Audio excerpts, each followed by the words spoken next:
my name is John Bush Shedd III. That's what his parents named him when he was born in Houston in 1935. But to the rest of the world, he'd become the unmistakable voice of Texas honky-tonk music, Johnny Bush. Johnny burst onto the Texas country music scene when he was a boy of only 17 right here in San Antonio. Well, I moved to San Antonio in 52. Had a big band here in town then, a big name called Al Rogers, and he was on Capitol Records. And I'd go to KONO every day when he had his live show, and he'd ask me to sing. And I liked it, and I liked what I was seeing, I liked what I was hearing.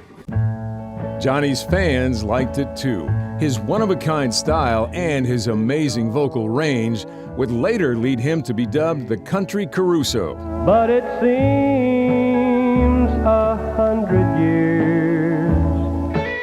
He began his career performing regularly at the famous Texas Star Inn, playing in a band known as the Texas Star Playboys. When the band needed a new guitarist, they hired a young singer named Willie Nelson. And that began the enduring friendship between Johnny and Willie. And Johnny went on to play with Ray Price's Cherokee Cowboys. Willie soon joined him on stage again, and audiences loved both of them. In 1967, impressed by Johnny's singing and songwriting talent, Willie Nelson financed Johnny's first solo album called Sound of a Heartache. Loneliness surrounds me.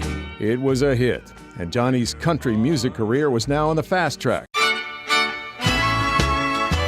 He broke the music top 20 with 3 smash singles, including his top 10 hit, Undo the Right. If you can't say you love me. And soon he signed with a powerhouse country label, RCA Records. They were determined to showcase their fast-rising star with his signature voice and songwriting talents to match.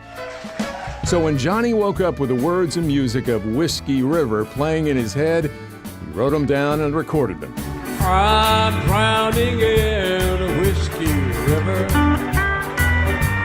His original song became a massive country sensation, assuring him a place in country music history. It was 1972, but this success was not to last very long. That same year, he became stricken with a mysterious vocal condition that robbed him almost completely of the use of his voice. Overnight, he lost total control of his ability to talk or sing. And just as quickly as he'd risen to stardom, RCA dropped him from their label. Doctors, chiropractors, and psychiatrists treated him, but with no success. His voice was gone, seemingly forever, and so apparently was his career. Having lost his ability to perform, Johnny's lifelong friend Willie Nelson helped him one more time. Willie began opening his concerts with Johnny's song Whiskey River. Whiskey River, take my mind.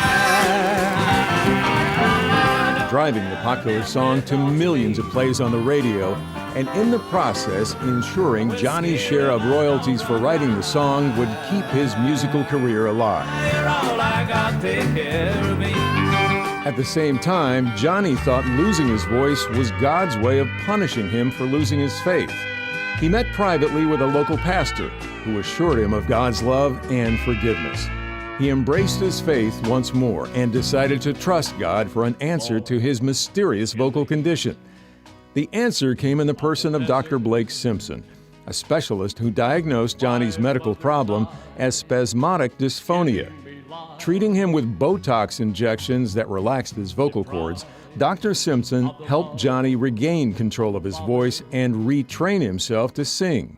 Now, with his reborn faith giving him fresh courage and his retrained voice letting him sing once again, he teamed up with Daryl McCall on a hit album called Hot Texas Country. Oh, there'll always be honky-tonks in Texas. Next, he was inducted into the Texas Country Music Hall of Fame, and the University of Texas Press released his autobiography, Whiskey River, Take My Mind, the true story of Texas honky-tonk, and new concert opportunities poured in. Johnny Bush found both his career and his soul were now reborn, and in his typically unselfish way, he vowed to pay his good fortune forward. He became a tireless advocate for those afflicted with speech problems, and he was honored with national awards for his efforts. Johnny Bush loved Texas. He loved country music, He loved his friends, his fans, and most of all, he loved his family. His friend of 40 years, Sam Kendrick, describes him simply as a Christian gentleman and a true class act. There's a train that's bound for heaven, guided by the master's hand. Johnny Bush will be missed, but he will never be forgotten. At Mission Park and Mission Park Cares, we'd like to bring you more programming each and every week. Yes, just subscribe here or catch us every Sunday morning on Fox 29. And remember, at Mission Park, it's our mission to care.